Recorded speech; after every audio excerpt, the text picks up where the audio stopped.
In the next 5 minutes, I'm going to show you how to master your calendar, and all you have to start by doing is tracking what you do. Think about the way that your personal trainer, actually, you may or may not know this. Let me tell you how it works. The right trainer will ask you to track what you're eating. That way, they can see where your nutrition is lacking, if you're even having enough food, enough protein, enough carbs, having enough food before you work out, after you work out, you get the point. So that's exactly what you're going to do. For the first 3 days, track what you're doing. I'm talking, what time do you wake up? Are you scrolling on your phone? Social media? How long does it take to get to work? What do you do when you get to work? Your break times, if you do have a full-time job. What are you doing with your kids? What time do they go to bed? How long does it take? And as you track all of that, it will giving you an idea of what your actual day-to-day look like. Sometimes you think that you're taking 5 minutes to get ready, when in reality, you may be time blind and it might be taking you 35 minutes. It just feels so long because you're on your phone scrolling on TikTok, and that's why we want to track our time. Once you track 2 to 3 consecutive days, now go through everything that you have been doing. We're going to see the consistencies in your calendar. Do you do the same thing every morning? Are you scattered? Maybe it's different timings because of your different schedule. Maybe your kids have different schedules. We're going to see some consistencies. Do that. Now you're going to categorize stuff. Get some markers if that's what you like to do, or you can do it on your phone or your Canva or your notes. Categorize and figure out what feels the same. Breakfast, getting ready, that's gonna be getting ready category. Then when I'm on social media, that's just fun time. Social media, Netflix, or whatever you can call it, screen time. Categorize everything that feels like it's the same. And once you're done, now you are going to see where are you wasting time. And it's not a punishment. It's okay if you have been a little extra on your phone or a little extra on your Netflix binge. I'm not saying it's good or bad. I'm just saying to highlight it, be aware of it. And in the next step, we're going to create your dream day. I know this seems rushed. I do have the timestamps so you can know exactly what you need to do step by step. Come back to this video or share it with somebody that you know that needs to master their calendar. Setting up your dream day is actually the best part. Write out what you want your actual day to look like. My main goal is to wake up at 5. I'm not there yet. I'm at like 6:30.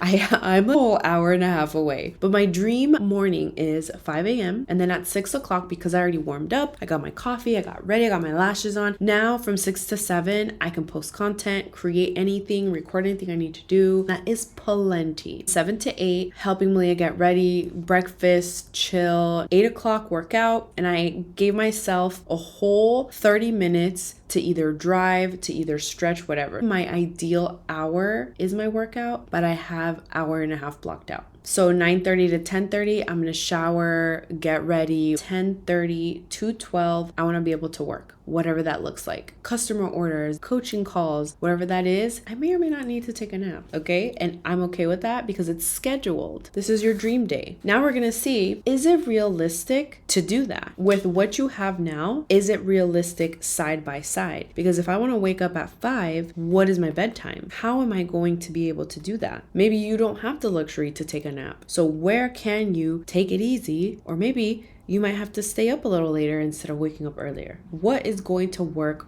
for you? And guess what? Once you start plugging yourself in, this category, which is self-care and all of that stuff, is going to go at 7 o'clock. This category is going to go at 1 o'clock. Now you're going to try it for 7 days. And you're going to track it as you try it. It's, again, same thing as working out. You see what works. It's not working. My workouts are way too long. I need to figure out if I need to give myself more time or I need to hurry up with these workouts. And a lot of the times we are scheduling ourselves out for so little time, like shower in 30 minutes when you know you're going to put makeup on to do your hair. Now you're running late to everything else because you didn't schedule yourself correctly in the first place. Mastering your calendar, I'm sorry to tell you, I know I tricked you. It's not an overnight thing. It's gonna take you time and time again, continuous testing. Ultimately, tracking is going to be your number one step to mastering that. So get that started. Come back to this video. I want to know how your tracking goes. Tell me how it went. It's time to level up. And the only way you're gonna do it is if you master your calendar, start time blocking. That way you don't feel like you're scrambling at the end of the day. I'm excited for you to see what it is that you create. I will tag a few other videos that may help you with your productivity, and I'll see you in the next video. Bye.